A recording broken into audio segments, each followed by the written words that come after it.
quick and easy valve cover DIY for your N54. This is a very simple job and you don't need too many tools to get it done. You want to get the tunes going because you ain't fixing shit without tunes, baby. The first thing you want to do is come over here, gain access to your fuse panel. A lot of guys won't tell you this, but if you come in here, and it's hard to see, 20 amp fuse right there. For me, it's position 70. I would check your manual, make sure it's the same. And so I pulled that fuse out, and let me tell you what. This fuse right here controls the fuel pump. And when you do this job, you have to disconnect these fuel lines right here and actually take the whole rail off the car. To avoid spraying fuel at yourself from this high pressure line, you pull that fuel pump fuse and you start her up. It's gonna die after a few seconds. So come back over to the trunk and, oh shit, oh. All right, come back over to the trunk and pull your battery compartment off and remove that negative cable. Now do not let your trunk close or you will not be able to get back in here unless your back seats are popped. With any repair on this car, the first thing you're gonna do is take this big ugly cowl off. You're probably missing some of these, but there's 4 bolts up top and then 2 bolts down on the side here, and it'll all come off. And just one baby one right here. The ECU cover will just pop right off, as well as the brake booster cover. Once you got whatever bolts you have left off the cabin filter, this will pop right off. Pull the hood sensor clip off. Lastly, you just pull out this wiring harness bracket. There's 2 of them, and this whole thing will come right off. Now you want to go in with a flathead and pop this cover off. You got to remove this strut bar to get some room for the valve cover to come out. So the top bolt's an E18 and the bottom one's an E14. Once you got these 2 bolts out, you can then remove the strut bar. We're going to want to tie these up out of the way so we can pull the valve cover off. But first, to gain some slack, you're going to want to pop this ECU box cover off. Push in on either side of the clip in the front here and the back over here. And then it unlocks in the front and the back with a little sliding tab. So this cover down here for the positive battery cable will just pop right off. Then you can take this 13mm nut. Then you can slide this right off here. This will give us more room to pull this up out of the way.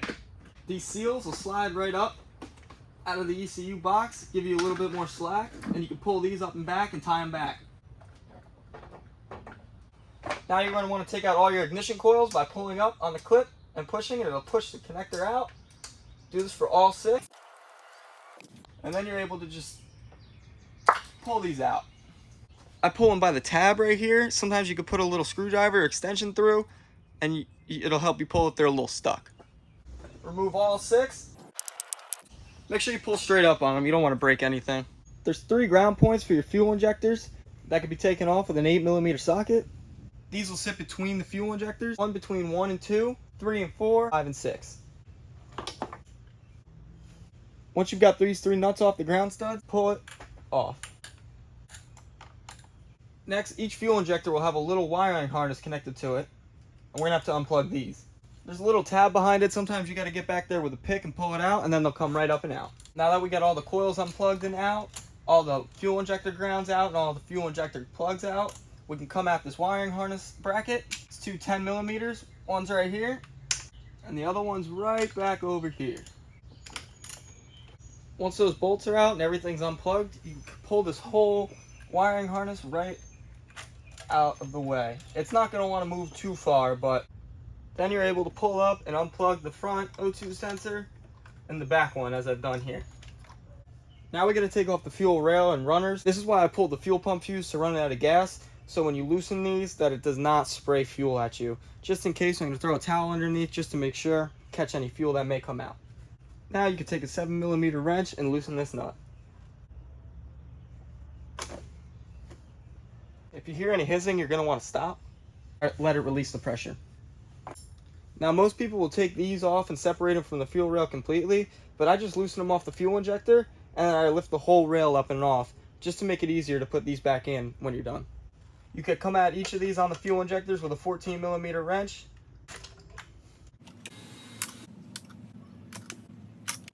Once you got all those loose, come around the back here and unplug your pressure sensor from the back of the fuel rail. Now you can take an 11 and take the 4 bolts off the fuel rail. Once you've got these 6 nuts loose, this front nut loose, and the 4 bolts off the rail, you should be able to lift your rail carefully up and out of the car. As you can see, I stuffed paper towels down in there and under there just to catch any excess fuel that'll come out, because there will be some extra. The next thing we gotta take off is this PCV hose right here that goes to the rear inlet. If you have a catch can, it'll go to your catch can. There's a tab here if you pull up, and then on the bottom, you can pull it right off. I'm also gonna pull it off on the backside here just to take it out completely. It took about 10 minutes, but I got the PCV hose off. There's these 2 clips right here that you have to pull up on this part to get to, and then once you pull it out a little bit, you have to pull out here and here because they'll get stuck on the connection. This coil harness isn't really going to want to go anywhere, but you could slide the little grommet out of the ECU box, unplug this clip right here so you get a little more slack. Maybe I'll tie it up into that. Now at this point, really the last thing you're going to need to do before you can start taking it off is you're going to have to unplug these 2 vacuum lines right here, get them out of the way a little bit. Now you're ready for the hard part. So grab every extension that you have, get an E10 socket, and start going at the 28 bolts that are all around the edge and through the middle there. Just take your time getting to some of the more difficult ones, like down here, and really the hardest ones are in the back here. You're gonna need to get out one of these bad boys right here. I got some tape around it to make it a little bit stiffer, but the only way you're getting at the ones in the back is with one of these and a couple extensions. Just take your time and you'll be able to get out all of them.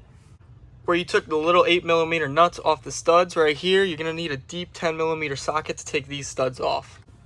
Now, if you still have your stock valve cover, the bolts are captive to the cover, so they're going to be stuck in there, but you'll know when they're all the way out when you can wiggle them around.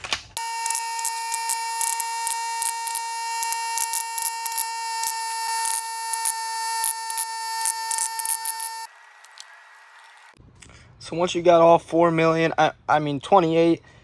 of the regular E10 bolts out, then it's time to go for the 3 10mm studs with a 10mm deep socket.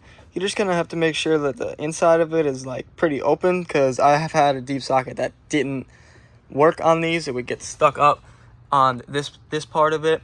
So you're gonna put it on. You have to put it on the stud first because you're not actually able to get the extension all the way on. You just have to put it in there like loosely. Once you've got every bolt loose and double checked for it, get ready for the biggest wrestling match of your life, because this thing may be a little stuck. If you have to pry a little bit, you can come at the corner here, but try not to. Just try to wiggle it off and work it off. Talk to it nicely. And of course, it is a BMW, so it's never going to want to come out easy. You're just going to want to lift up on it and try to work it out this way as best you can. Just be careful of the fuel injectors. Make sure you don't hit them too hard or anything. Just take your time. It'll come out eventually. So now you got it off. Make sure you go around all the edges of where it's going to be sitting. Give it a good wipe. You're going to want to make sure that's nice and clean and dry for the gasket to mate to. Then you can go ahead and take your old gasket out. It may be hard to get out depending on how crusty and old it was, if it's ever been done before. Then once you get your gasket out, you're going to want to get everything on the valve cover itself pretty clean, whether you have the plastic one or not. It's time to set in the new gasket. It might seem a little tricky at first because it's all floppy, but try to find a corner.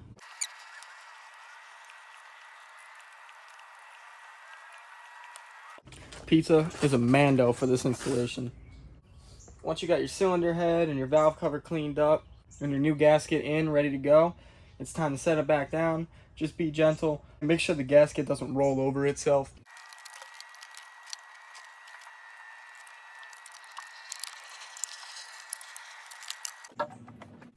Once you've got it loosely on there, you can put your hand on opposite corners. See if it rocks. If it rocks, the gasket may have come out or rolled. Once you got everything set back in place nice, you're going to want to go from the inside out in a crisscross pattern and tighten all the bolts to 8.5 Newton meters.